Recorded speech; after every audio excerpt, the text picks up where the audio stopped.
Mambo vipi mtazamaji, karibu kwenye exclusive interview. Mimi naitwa Victor Madaha, behind the camera kama kawaida yupo Rizky bwana. Leo nimepata tena DJ Sma, tuendelee kuyachakata yale ambayo unahitaji kuyafahamu. Sasa mimi siku hizi mimi siziiti interview, naita haya ni maarifa ya bure ambayo tunayatoa.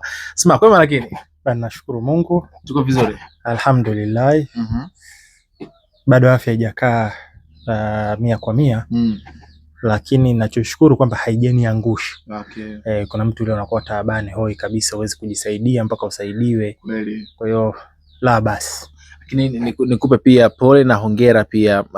Juzi wakati tunafanya interview nakumbuka ulizungumza kipindi kile ulikuwa bado kabisa unaanza kuumwa. Baadhi ya niliona kwenye comment kusema kweli una love kubwa sana na watu wako. Na ndio maana mimi pia nawapenda. Yaani wana fuse, tuna connection moja amazing. Wao wanampenda DJ Sma, DJ Sma anawapenda. Kwa hiyo inatokea inasababisha kila upande unajitoa kwa upande wake. Sawa kabisa Sma. Sasa tugeukie kwenye kila ambacho kinaendelea Irani. Tumeona namna gani ambavyo maandamano yameendelea kutokea. Na kuna taarifa ambazo pia kuanzia jana na leo zinatoka kwamba kuna watu ambao tayari wameanza kupoteza maisha. Na nataka tufahamu nini. Kidogo uainishe, ukisema kupoteza maisha unamaanisha watu gani? Kwa maana ya waandamanaji inadaiwa. Umeelewa? Tunataka tufahamu kiini cha haya maandamano ni nini na unadhani yamesababishwa na nini hasa? Sawa. Nilishatabiri na nikasema kwamba vita round 2 kati ya Israel na Iran lazima vitokee. Havikwepeki. It's not a matter of if, it's a matter of when. Ni jambo la sio kwamba iwapo, ni swala la lini. Sawa. Na ilikuwa imepangwa iwe kati ya mwezi wa 10, 11, maximum 12. Lakini sometimes huwa kuna baadhi ya scenario au dynamics ambazo zina affect vitu. Kama vita vya kwanza ambao ndio vilipigana mwezi wa 6 vile vilikuwa planned vitokee mwezi wa 3. Yes. Lakini kwa sababu ya vitu tofauti vikaja kutokea mwezi wa 6 huko. Kwa hiyo hivi ndo tuko katika hali hiyo. Ambao wanavifanya hivi vitu ni Mossad na CIA. Na mimi nimejekea misingi ya fuse. Watanisamea sauti yangu kidogo kwa sababu bado sijapola vizuri. Misingi ya fuse hatuongeagi maneno matupu. Sawa. Tunaongea kwa kuenda kwa facts and logic. Na iwapo nina instinct zangu huwa nasema mimi maono yangu au nadharia yangu au hisia zangu zinaniambia 1, 2, 3. Sasa Mossad kwenye website yao wenyewe walisema kwamba wanaungana mkono na wa Iran na kwamba Mossad wako pamoja nao katika hayo maandamano. Sawa. Ripoti zinaonesha kwamba kwa zaidi ya miezi 6 CIA na Mossad wamekuwa wanaandaa haya maandamano na kupeleka vitu vingi sana ikiwepo Starlink. Kwa sababu na hii ndo vitu tujifunze kwamba internet sasa hivi ndo moyo wa kila operation. Kwa hiyo Starlink ni aina ya internet ambayo haifahamu. Kwa hiyo inatoka kwenye satellite. Kwa hiyo hata ukizima huku mitandao ya kawaida watu wanaendelea kupata. Kwa hiyo wanazo ambazo ni mobile, unaweza kuzibeba kwenye mgongo na kwengineko. Kwa hiyo wamekuwa wanafanya hivyo, wamekuwa na train, wanaingiza watu kule. Na nimesema hayo sio maneno yangu mimi. Hebu ngoja niangalie hapa kama nitakutana nayo. Huwa siku zote mimi ndo maana mimi mtu akinipinga muongo, unadanganya, sijui nini, huwa sihangaike naye kwa sababu hujanijibu kwa hoja. Mimi nimetoa hoja na nimeleta na ushahidi. Kwa hiyo unaponipinga njoo na hoja, njoo na ushahidi. Ngoja niangalie ili nipate sawa. Hii hapa. Mossad spurs Iran protest. Says agents with demonstrators in Farsi message. Kwamba Mossad wanawapa moyo wa andamanaji wa Iran. Na wanasema agents wao mawakala wao wako pamoja na waandamanaji. Na hii wameitoa kwa lugha ya Kifursi. Sawa. Okay, au ni Mossad wenyewe kwenye website yao. Alafu Mike Pompeo aliyekuwa mkuu wa CIA mstaafu aliandika kwenye ujumbe wake wa mwaka mpya. Anasema hivi, former CIA director anasema Happy New Year to every Iranian in the street. Nawatakia mwaka mpya mwema kwa kila Mwirani ambaye yuko kwenye maandamano mtaani. Sawa, sikia. And to every Mossad agent walking beside them. Na kwa kila agent wa Mossad ambaye anatembea na hao wa Irani. Sawa, mimi huwa siongei tu kwa sababu ya nani. Kwa hiyo haya ni maandamano ambayo yameandaliwa na CIA na Mossad. Wanajitahidi kufanya something like color revolution au kufanya mapinduzi kama Arab Spring, lakini nimesema kwa mfumo wa Iran maandamano hayatoshelezi kupindua nchi. Yeah. Wao ndo waliwekea vikwazo, na hivi unajua mwaka jana nitakupa kitu ambacho utashangaa. Mwaka jana uchumi wa Venezuela ndio uchumi ambao ulikuwa na ukuaji mkubwa. Watu watachanganya. Sisemi ndio ulikuwa uchumi mkubwa dunia, Latin America. Lakini ndio ulikuwa na ukuaji mkubwa Latin America. Pamoja na vikwazo vyote. Sawa? Yaani kiwango kwa mfano kama Tanzania kuna kipindi kwa ukuaji wa 7%, 5%. Vile yani kwao. Yes. Na hiyo ilitokana na kwamba Venezuela wametuwekea vikwazo, wakaangalia njia tofauti. Kuna Mchina, kuna Mrusi, kuna Mwirani, kuna Muhindi walikuwa wananunua yale mafuta, wametafuta njia mbadala. Kwa hiyo walikuwa na hii inasemekana karibia miaka 2 au 3 walikuwa wanaendelea hivyo. Ndio maana Marekani ikabidi yaingie kumzuia, kwa sababu wamemwekea vikwazo, lakini alikuwa anaenda anaenda ku bounce back. Kwa hiyo Iran pia amewekewa vikwazo na vimemwathiri, lakini ana njia zake mbadala ambazo zinajitahidi. Kwa hiyo juzi tulisema kwamba wame reset currency yao, lakini ni swala la muda kabla hawajatokea. Na maandamano yanayotokea, ukiangalia mainstream media, mimi namsikitikia sana mtu ambaye, na haya mtu asinisikilize mimi, amsikilize Elon Musk. Elon Musk anasema na nashangaa mtu ambaye bado leo hii anaamini mainstream media. Namshangaa mtu ambaye mpaka leo anasikiza BBC, CNN, Sky, Deutsche Welle, na sasa hivi moja ya media ambazo zinatumiwa sana kwenye propaganda ni media za Kiindia. Naomba watu wawe makini nazo sana. Sisi ambao tuna uwezo wa kuprocess na kuanalyze ni media ambazo zinatumika sana sasa hivi, kutokana na kwamba watu wamekuwa wanazisikiliza na walikuwa wanaziangalia kama mbadala, kama ni media ambazo ziko neutral. Haziko west wala east, ziko neutral. Lakini sasa hivi zimekuwa zinatumika sana. Hata kama unafuatilia Tanzania, media za India ziliwekeza sana nguvu kuongelea yanayoendelea Tanzania. Sawa? Kwa hiyo mwisho wa siku ni biashara. So ukiangalia kwenye mainstream media utasema kwamba ni Irani nzima imechafuka. Kumbe ni baadhi ya maeneo na baadhi ya watu wakiongozwa na Mossad ambao wana silaha, wanaua baadhi ya watu, wanaua baadhi ya polisi, wametengeneza Molotov cocktail, zile nani za mabomu ya kuwasha kwa moto alafu unamtupia mtu mabomu ya petroli yale. Wamechoma misikiti zaidi ya 25. Sawa? So hiyo ndo tunayoonyeshwa huku nje, lakini uhalisia huku ndani sio. Kuna maandamano makubwa sana ambayo yanafanyika katika miji mingi mikubwa Iran ya kuunga mkono serikali katika hichi kipindi na ni makubwa zaidi kuliko ya wale ambayo yanaongozwa na Mossad. Sawa? Kwa hiyo utashangaa kukuta kwamba unachooneshwa huku mwenye media ndo anayeamua uone nini. Kwa hiyo naomba, mimi napenda kwenda kwa facts and logic. Angalia haya maandamano. Hebu niambie hapo, unaona watu wangapi? Hawa ni waandamanaji, unaona wana bendera ya Israeli na nani? Ni wangapi unawaona hapo? Watu kadhaa. Umeona Lakini media inavyoripoti. Sawa? Alafu nikuulize, hivi unategemea Muirani atashika bendera ya Israeli na kuanza unaelewa?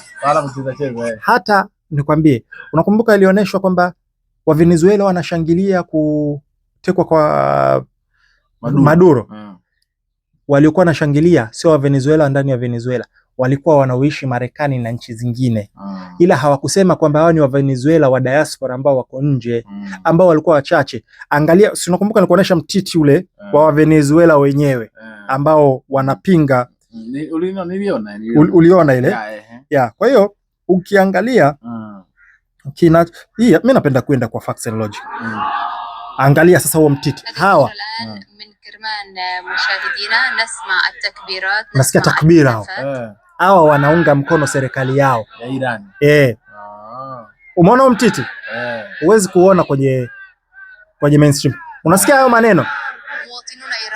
ونمبر سنين يعني الفئات العمرية جاءوا للمشاركة في هذه المسيرات المليونية ولإيصال wamekuja kuunga mkono serikali yao. Ukiangalia wameshika bendera za Iran.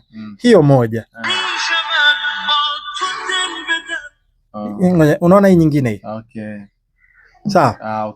Hawa pia wengine ambao wametoka kuandamana kuunga mkono serikali ya Iran. Ila hivi vitu huwezi kuzikuta kwenye mainstream media.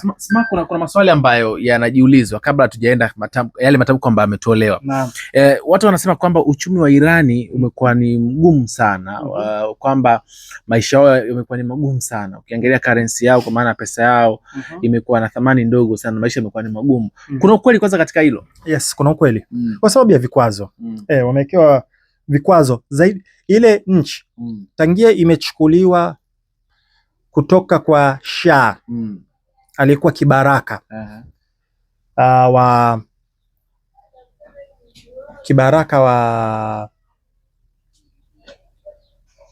wa Marekani na Waisraeli, ikachukuliwa baada ya mapinduzi Islamic Revolution mpaka leo iko kwenye vikwazo. Tangia kuasisiwa kwake mpaka sasa hivi iko kwenye vikwazo. Kwa hiyo jiulize, nchi kama hiyo, what do you expect? Unategemea nini? Hali yake itakuwa ngumu. Wanajitahidi, sawa, na wanastahiki sifa kwa sababu walitakiwa wame collapse kabisa. Nchi kama North Korea, sawa, wako kwenye vikwazo vigumu sana, lakini wanapeta. Maisha yao sio mazuri kama vibaraka, lakini wanapeta. Umeona? Tunaona teknolojia yao, tunaona mizinga yao, tunaona kuna makala nilionyesha Kim Jong Un alivyofungua miji, majengo mapya mazuri aliyoyajenga. Na by the way, naomba nimetaje majengo ambayo yamejengwa na Kim. Video nilishaitoa, ipo. Nilivyokuwa Zanzibar nilifurahishwa sana na hayo majengo ambayo nilikwambia Mchenzani. Ni majengo ambayo yalijengwa na Karume. Yako 10 ambao mpaka leo watu wanaishi. Sawa. Natamani wito wangu kwa Rais Mwinyi, naye kabla hajaondoka afanye something similar kama ile. Kwa sababu Karume tangia amejenga yale majengo mpaka leo hii yapo yanafaidisha watu. Na nimeuliza kodi, hebu otea kodi ya vyumba vile shilingi ngapi? Kwa dizi mko alafu chini 50. Yaani hiyo ndo ya chini. Ndio 50. Yaani kodi 50. Umeona? Jamani, 50 si bure kabisa hiyo. Jamani, nasiseme iwaongeze, bali msije mkaongezea. Bakizini hivyo hivyo. Na ni mjini kabisa. Babu, mjini kabisa. Barabara, yani lami hapo unatoka unaingia, na ni mji mzuri. Kwa hiyo nimependa ile. Natamani na Rais Mwinyi na yeye atengeneze project kama, yani ikiwezekana kila rais awe na kitu kama hiki, kama hicho. Yule sikajenga 10, na wewe jenga 10 tu. Atakayekuja na ajenge 10 tu. Na atakayekuja ajenge 10 tu.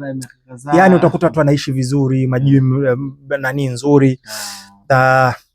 Huku kwetu nadhani kuna kawe wamefungua hapo. Tunaona. Nasikia kodi yetu sisi kula 3 babu, sio 50. Umeona? Lakini sima, kuna hichi ambacho kinazungumzwa kwamba Irani viongozi wamewekeza katika kutengeneza mabezi katika military, majeshi, kuwekeza katika vifaa na nini, kuwekeza majeshi yao imara, manini, mabomu na manyuklia na nini. Wanasahau katika kuweka budget katika maendeleo ya wananchi. Na ndio maana sometimes wananchi wanaamua kuandamana. Kuna ukweli katika hilo pia? Siwezi nikasema ndio au hapana. Nataka tuelewe kwa nini wanawekeza hela nyingi sana pale. Kwa sababu wana maadui wengi sana. Sawa? Zile nchi za Kiarabu wakiwa dhaifu wanataka wavamie. Kumbuka wamepigana vita kadhaa ikiwepo na jirani yao Iraq. Miaka 8. Sawa? Na Iraq alikuwa Saddam kipindi kile anawezeshwa na Marekani pamoja na kutumia silaha za kemikali, biological weapons na chemical weapons na mengineyo. Na hapa ndo tunakuja kwenye ile kauli ya Henry Kissinger, anasema it's dangerous to be an enemy of the United States but it's fatal to be an ally of the United States. Ni hatari kuwa adui wa Marekani, lakini ni hatari zaidi kuwa mshirika wa Marekani. Saddam alikuwa mshirika wa Marekani na wamemtumia miaka 8. Sawa, wamekufa watu takriban 1,000,000 na madhara mengi makubwa. Sawa, mwisho wa siku nani alimkula kichwa Saddam? Wala tatakhidhu aduwakum awliyaukum. Kwa hiyo wamekutana na vita hivyo, wamekutana na vita vya aina nyingi. Sawa, inabidi bila kujiimarisha hutoweza hata kujenga nchi. Sawa, ndio maana Israeli anawekeza sana kwenye jeshi lake na nini, quality superiority of military, kwa sababu anaamini ana maadui wengi ili aweze kujilinda. Same thing Marekani, kuna watu ambao wanalala barabarani, hawana nyumba, kuna homelessness kule. Sawa, kuna watu ambao wanadaiwa madeni ya shule. Sawa, hapa tunavyoongea Trump anataka kuongeza budget, inasemekana kufikia $1.5 trillion. Sasa hivi wako kwenye bilioni 800 za Kimarekani. Wanataka wawazidi kuongeza. Na wakati huko kwao hali ya kimaisha unaambiwa sasa hivi Marekani kazi moja haikutoshelezi kwa Marekani wa kawaida. Na naomba kama wapo wanaosikiliza wanaoishi Marekani mtuambie, watoe comment. Achana na wale ambao ndio wamepata kazi za juu. Tunaongelea kina sisi. Wazee wa life ya uswazi. Sawa? Kazi zile wanazozifanya. Kazi moja haikutoshelezi kutoboa. Inabidi ufanye kazi zaidi ya 2 na masaa yanakuwa mengi. Na hiyo ni kulipa tu, ku break even. Kulipa bili zako za muhimu zile pamoja na kodi yako. Sawa? Sasa unapokuja kwamba wanatumia mabilioni, wana bezi zaidi ya 700 duniani za kijeshi dunia nzima na mengineyo. Kwa nini wasichukue baadhi ya hizo hela wakawekeza kwa raia wao waishi vizuri, wenye madeni walipie, homelessness inasemekana inahitajika kama $5 bilioni kumaliza homelessness ndani ya Marekani, ambao ni kasehemu kadogo sana katika zile bilioni 800 zile. Sawa? Kwa hiyo utakuja kuelewa kwa nini nchi nyingi zinawekeza katika ulinzi, kwa sababu kama huwezi kulinda unachokitengeneza ni kazi bure. Sawa? Lakini haimaanishi kwamba uwekeze ukubwa kiasi kwamba hawa watu wako uwadharau au wachukulie poa au siwatekelezee haki yao. Iran wamejitahidi sana, mimi naweza nikasema, ila ni vikwazo juu ya vikwazo juu ya vikwazo ambavyo vinasababisha hivyo. Khamenei amezungumza akasema kwamba waandamanaji ambao wanaunga maneno ya maadui zao atapambana nao, hawatawapa nafasi. Na nilisikia matamko tofauti ambayo yametolewa na Marekani na baadhi ya mataifa mengine, akasema kwamba hali ikiendelea kuwa mbaya wanaweza na wenyewe wakasogea pale kwenda kuwalinda waandamanaji ambao wameendelea kupoteza maisha. Pengine hasa unaiona Marekani ikiingilia katika huu mgogoro, ama itaendelea kuwa hivi hivi tu mpaka tuone mwisho itakuwaje?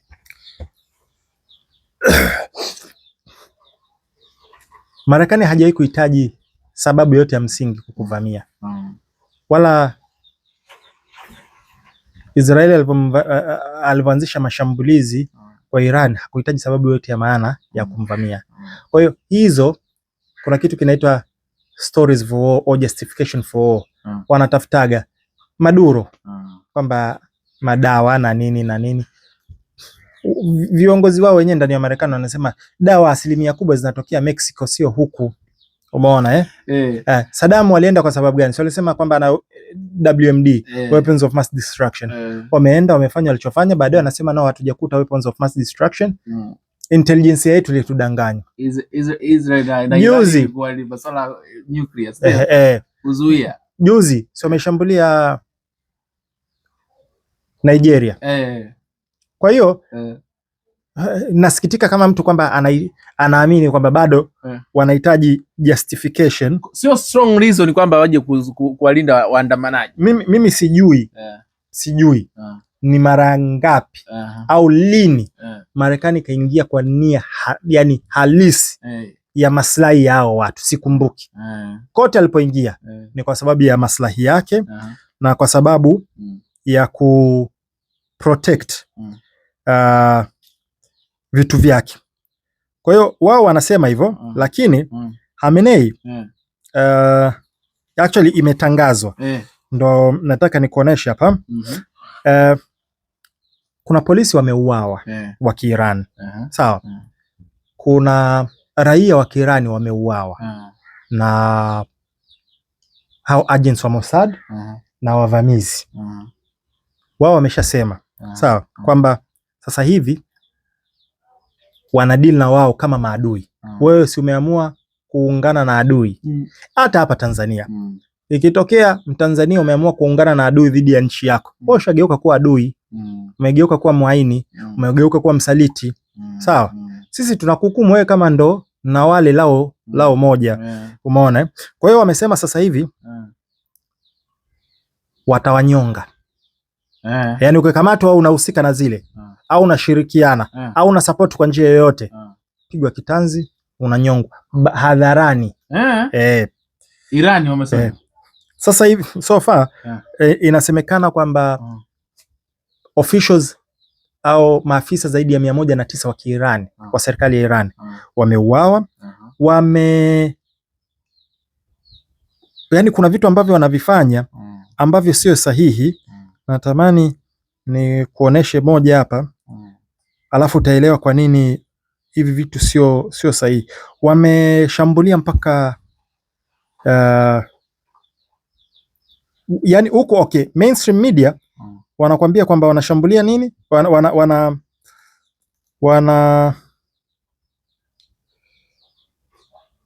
Najaribu hapa kuitafuta ni kuoneshe ili tuende kitu kwa ushahidi. Wanajaribu kwenda kwa kuna video hapa msikitini. Kuna watoto wapo mlangoni, alafu nakuja wale waandamanaji wanawatupia mabomu yale ya moto. Sasa watoto wako ndani ya msikiti na msikiti ni sehemu ya ibada. Umeona? Na haya ndo niliokuwa nayapinga hata mimi hapa. Wale ambao wanasema twende tukamvamie Mwamposa tukasababishe madhara. Unaendaje kushambulia mtu kwenye ibada? Unaelewa?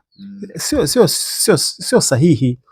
Kwa hiyo wametoa hukumu kwamba sasa hivi ukidakwa kwamba tumeongea na nyinyi na kukufahamisheni vya kutosha. Mossad wenyewe wamesema sisi ndo tunaorani hii. Tumemsikia Mike Pompeo mwenyewe anasema kwamba agents wa Mossad wako huko na wamekamatwa kadhaa, zaidi ya 200 wameshakamatwa. Sawa, wengine wameshahukumiwa, wengine wamepigwa vitanzi na wengineko. Kwa hiyo unapounga mkono, wewe huitaki mema nchi yako, wao wanachokimaanisha. Kwa hiyo sasa hivi ukikamatwa unapigwa mwisho wa hili unaiona wapi sasa hivi? Kwa sababu ukiangalia madai ya wananchi ni kwamba uchumi hauko sawa, na serikali na yenyewe na strong reason kwamba lazima tulinde kila ambacho tuko nacho, hatuwezi kukubali. Unadhani mwisho wa hili unaona labda Khamenei na viongozi wa Iran labda wakilegeza baadhi ya masharti na nia misingi yao, ama ni nini ambacho unachoona? Kuna vita tu itakuja ama nini unachokiona? Hawawezi kuregeza. Ndio maana nakwambia Iran haiwezi kuipindua kwa maandamano, kwa sababu ile ni nchi ambayo inaongozwa kiimani, kidini. Sawa. Huwezi tena kwenye dini za Kiislamu ambao wanafata dini ya Kiislamu inavyotakiwa. Achana na hawa waliotengenezwa, sijui kina ISIS, sijui kina Boko, sijui na nani hawa makundi ya uongo waliotengenezwa haya. Sawa, ambayo yako funded na hawa wa Marekani na wengineo. Wale wanaofuata misingi ya dini, huwezi hakuna room ya kupindisha sheria za dini za Kiislamu, hakuna. Kwa hiyo hata Khamenei akitaka hawezi akabadilisha misingi ile, sawa. Na maandamano sidhani kama yatazaa natija, ila nilitoa makala nikasema hii wanaitumia wao kama fursa wakati wa hizi vurugu kuweza kufanya mipango yao ya sabotage. Ili vita vinakuja, yani I guarantee you vita vinakuja. Lini na wapi, kuna dynamics ambazo zina shift every now and then. Unaona kama sasa hivi wamezima internet nchi nzima, mpaka mawasiliano ya simu haya wamezima. Alafu wameweza kublock Starlink. Na naamini uwezo wao wa kublock Starlink ni msaada. Juzi niliongelea kwamba ndege kubwa zaidi ya 4 Ilyushin zile za Kirusi zilitua Iran ndani ya siku moja, na zile ndege za mizigo. Nadhani nachoamini mimi, sina uthibitisho, lakini instinct zangu zinanituma miongoni mwa teknolojia waliokuja kwa hapa ni uwezo wa kujam Starlink. Kwa sababu gani? Warusi ndo wana ujuzi na kudili na Starlink, kwa sababu wa Ukraine wanatumia Starlink kwenye mawasiliano yao, na wao wameshapigana nao muda mrefu, washajua jinsi ya kujam Starlink. Kwa hiyo naamini ile teknolojia na uwezo wa kujam Starlink ni moja ya misaada ambayo imetoka kwa Mrusi, jinsi ya kuweza kujam. Na hivi watu hawaelewi hiki kilichotokea Venezuela, wakasema Mrusi hana msaada na vitu kama hivyo. Nadhani tu hawaelewi aina ya makubaliano na aina ya misaada na utaratibu na mipaka hile ambayo mnakubaliana. Na kwa hiyo tuzingatie kwamba vita vinakuja very soon. Ila mwaka utakuja kuwa mzito sana huu baadaye. Yani umeanza kwa kasi na unakuja kwa kasi. Mimi wakati anaingia Trump tu nikasema yani miaka hii inayokuja mpaka 30 itakuwa ni miaka mizito sana, kwa sababu amechaguliwa mtu ambaye ana uwezo wa kutekeleza ambayo anatakiwa kutekelezwa na elites. Umeona nadhani juzi umesikia akajitoa kwenye hivyo, nakumbuka nadhani ni interview ya mwisho ile na ilikuwa kabla hata ya nani, kabla hata ya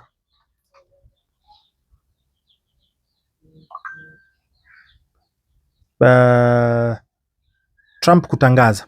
Nikasema sasa hivi mwenye nguvu ndo anayetunga sheria, na kwamba UN imefeli, EU imefeli, mifumo ya kimataifa imefeli.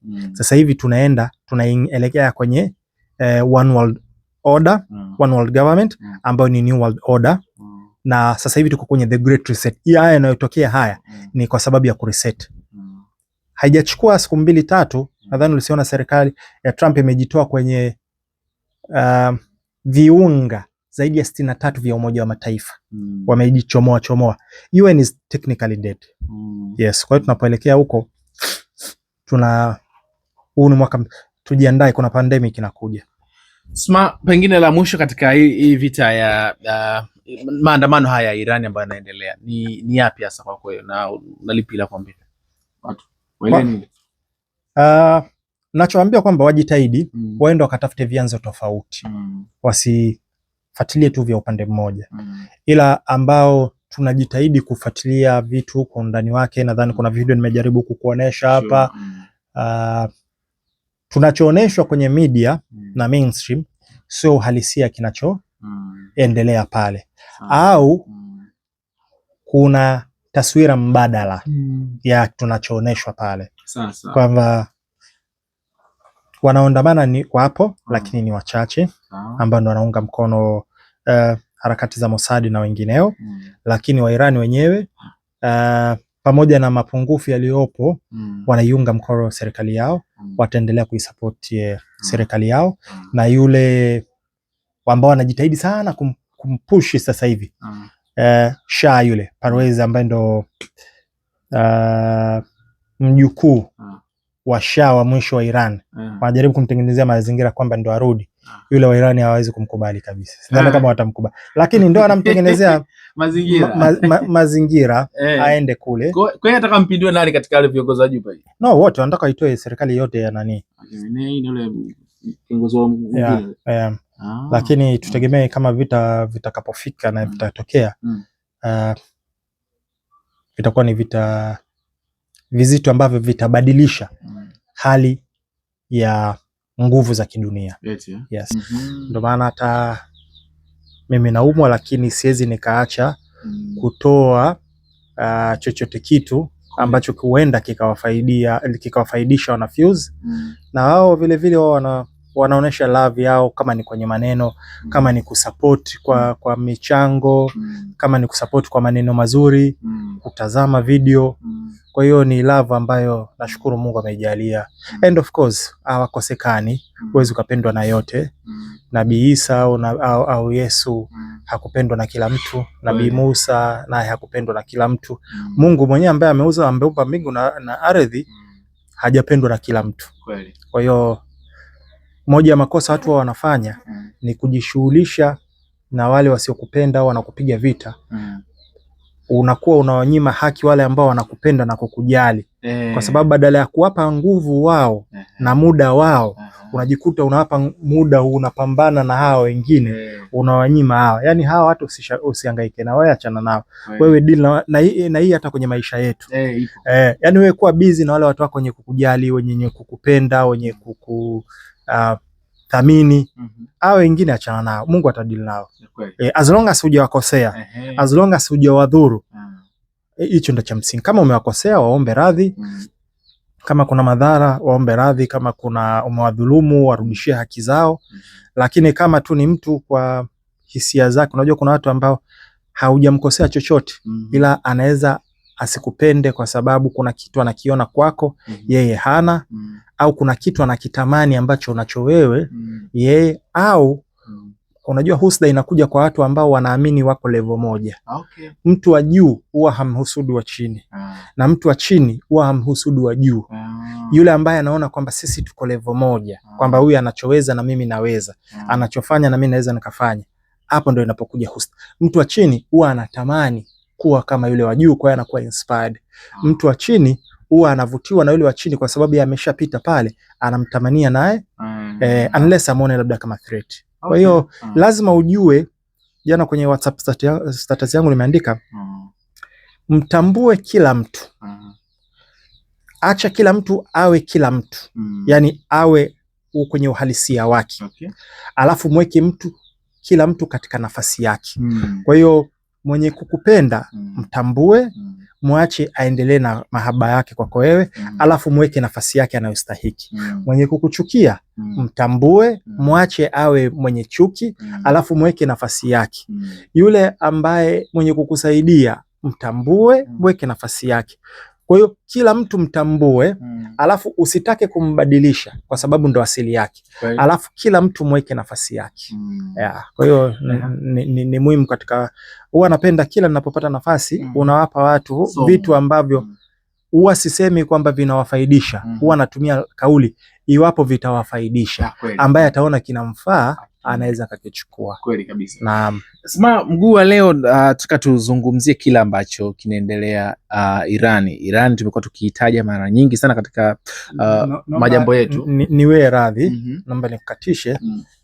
Mara ya mwisho tumeonana, nadhani nakumbuka nilikwambia kwamba naumwa, hata imada tukasema tutaifanya. Kesho yake nikaenda Zanzibar. Yes. Kwa nilikuwa Zanzibar tangia Alhamis, Ijumaa, Jumamosi, nimerudi jana. Na nilipenda tu niongee mawili matatu. Kwanza niwape sifa wa Zanzibar ambao walitupokea kule na ukarimu wao. Yes. Wa Zanzibar walipokea vizuri, ukarimu wao ulikuwa ni mzuri. Na mimi nilipofika kule pia nikatangaza kwamba niko wanapaita Michenzani, nyumba namba 5, tobo la 3. Umeona? Kiingia tobo la 3 kuna sehemu panaitwa Nurul Mustafa. Nikaweka wazi kwamba mtu yote wa Zanzibar ambaye anataka kuja, na wapo ambao walikuja mpaka pale. Tukaonana nao, tukaongea, tukajadilishana mawazo. Umeona? ambacho niliweza kujifunza kwao nikajifunza, na kama kuna mtu alifaidika na chochote kutoka kwangu mimi, umeona. Lakini pia kapata nafasi kumtembelea mufti mkuu wa Zanzibar. Nilifarijika sana, alitupa nasiha nzuri sana. Tukazunguka tukaenda mpaka shamba kule.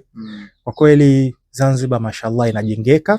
Yes, yani ukienda yani unajiuliza miaka 5 ijayo Zanzibar itakuwa sehemu na ukizingatia kwamba sio kubwa sana. Kwa hiyo mabarabara yanajengwa, kuna mpaka najiuliza Zanzibar kuna flyover, yani sijawahi kudhania kwamba Zanzibar huenda ikahitaji flyover, lakini ipo. Kuna viwanja vya mpira, kuna maboresho kadhaa ambayo yanafanyika pale. Kwa hiyo kuna vitu vingi vizuri ambavyo vinafanyika.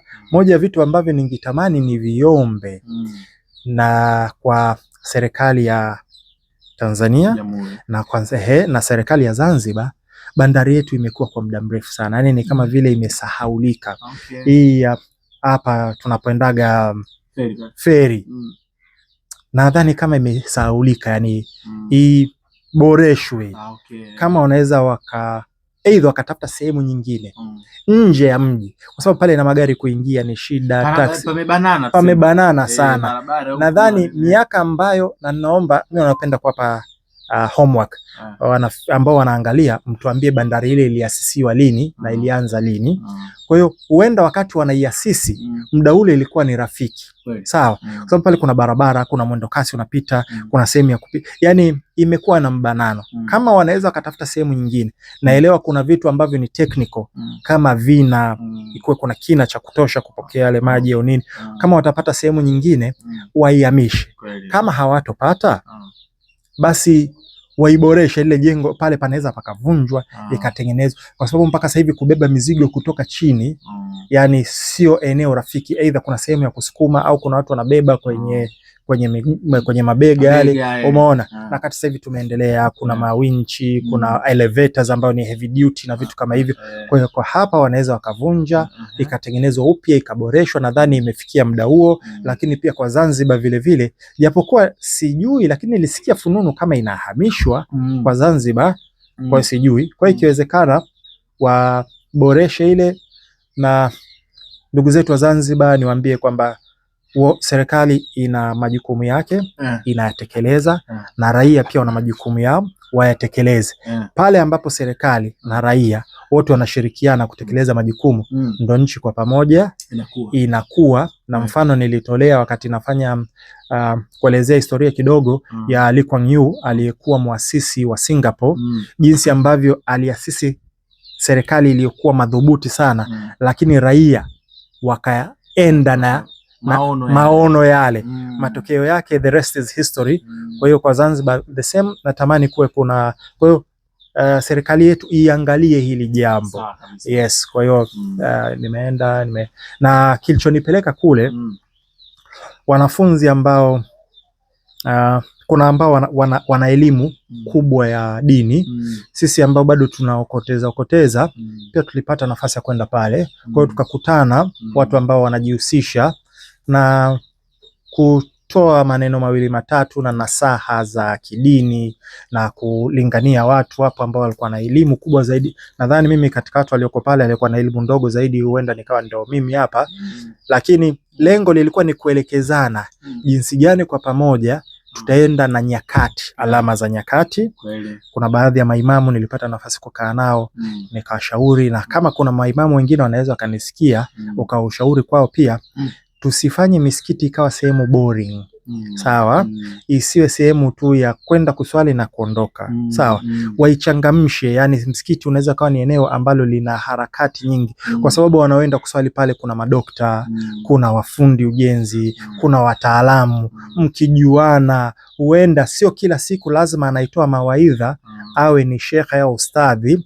Siku anaweza kaitwa dokta, kaa hapa waeleze watu maradhi ya moyo yanasababishwa na nini, akatoa elimu. Jiepusheni na 1 2 3, kuleni 1 2 3, achaneni na 1 2 3. Kwa hiyo watu wakafaidika.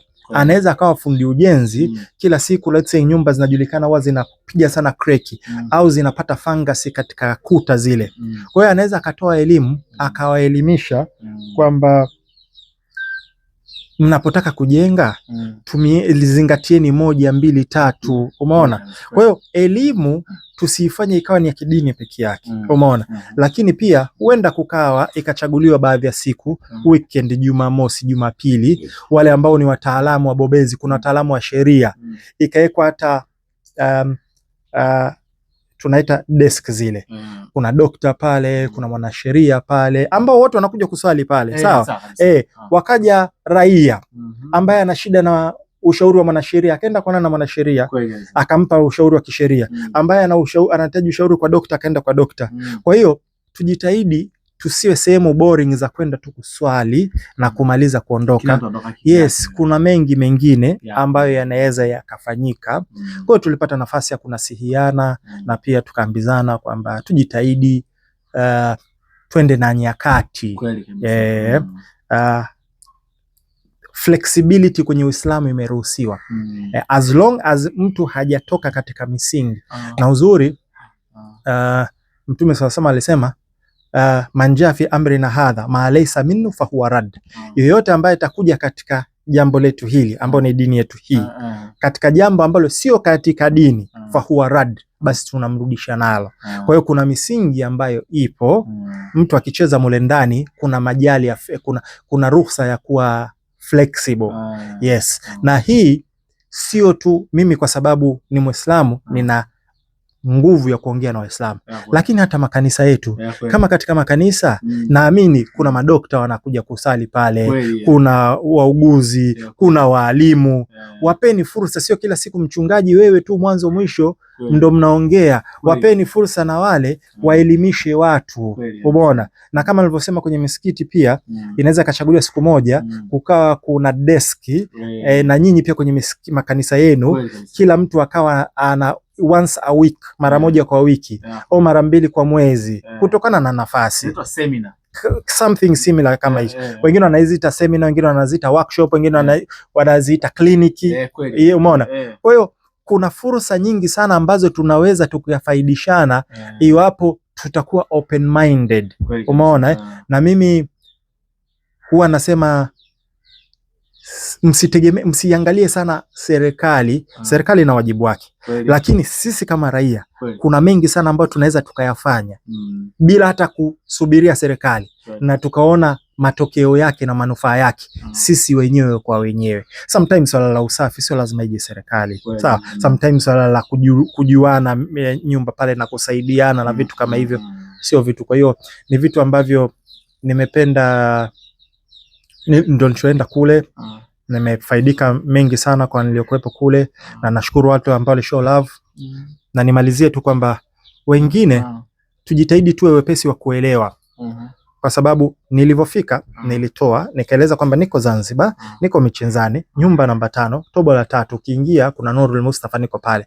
Lakini unakuta mtu bado anakuja, nataka kukuona. Nishakueleza mpaka nilipo. Yani wewe ni kiasi cha kuja gonga pale bana, nataka kumuona DJ Sma. Na waliokuja tumeonana nao. Usicomplicate mambo. Yani waliofuata taratibu tumeonana. Umeona? Lakini unakuta mtu bana, nataka kuonana na wewe. Umeona? Na namba ya Fuse inajulikana. Wapo ambao walinicheka kwenye namba ya Fuse, tukaonana tukawasiliana. Au hii namba ya Fuse nishawaambia haipokei simu, utakuta mtu anapiga simu. Umeona? Ni WhatsApp message pekee yake. Kwa hiyo tujitahidi tuwe wepesi wa kuelewa mambo ili mambo yaende. Nadhani safari yako ya Zanzibar imekuwa na manufaa mengi sana. Mimi nashukuru, na ndio huwa nasema mimi najitahidi kila ninapoenda nifaidike na chochote. Ukishakuwa na positive mind uta attract positivity. Ndio maana kuna makala yale niliyatoa ambao wameona watanielewa, ambao wajiona nenda kaangalie Mtego wa Gari Jekundu. Mtu yote ambaye anatafuta mema ataona mema. Mtu yote ambaye anatafuta mapungufu ataona mapungufu. Na mfano mzuri sana ni viumbe wawili, nyuki na nzi. Nzi yeye kazi yake ni kutafuta tu uchafu na vitu vibaya vilivyooza. Matokeo yake anaenda kutengeneza nini? Ugonjwa. Watu wanaumwa kipindupindu, wanaharisha, wanakufa. Nyuki yeye kawekeza kutafuta vitu vizuri, maua, anatafuta ua zuri, anaenda kuchukua nekta. Akikuta sehemu anakamua miwa, hang'ati mtu, anaenda anachukua katika utamu wa ile miwa, anaenda kule, akikuta kuna embe limeiva atachukua pale, matokeo yake anatengeneza asali ambayo shifaun linnas, ambayo ni dawa kwa watu. Kwa hiyo mimi kila ninapoenda najitahidigi sana niwe katika sehemu ambayo nifaidike chochote, na nikipata nafasi ya kufaidisha mtu. Wakati tunarudi boti tulikuwa tumepanda, wahudumu walikuwa staarabu sana, kwa tukapata nafasi ya kuongea nao. Mmoja ya mtu akawa anaelezea kwamba kwa sisi Waislamu, moja ya maeneo ambayo dua inapokelewa ni mtu akiwa anasafiri. Umeona mtu anapokuwa safari dua inapokelewa, ni muda mzuri. Kwa hiyo nikamwambia pia ni fursa kwenu nyinyi mnapopokea wageni, wakati mnaweza kumwambia jamani, msafiri dua yake inapokelewa, wakumbusheni yule akiomba dua mambo yake akaenda, wewe unapata malipo bila yeye kupungukiwa alichopewa. Umeona kwa hiyo yani tujitahidi tuwe tuna positive mind. Kwa hiyo niseme, kwa hiyo hata kwenye nchi yetu na mapungufu yote yalipo, ila kuna a lot of positivity, kuna mengi ambayo mema yapo. Yes, tuyashike yale alafu turekebishe mapungufu yaliyokuwepo.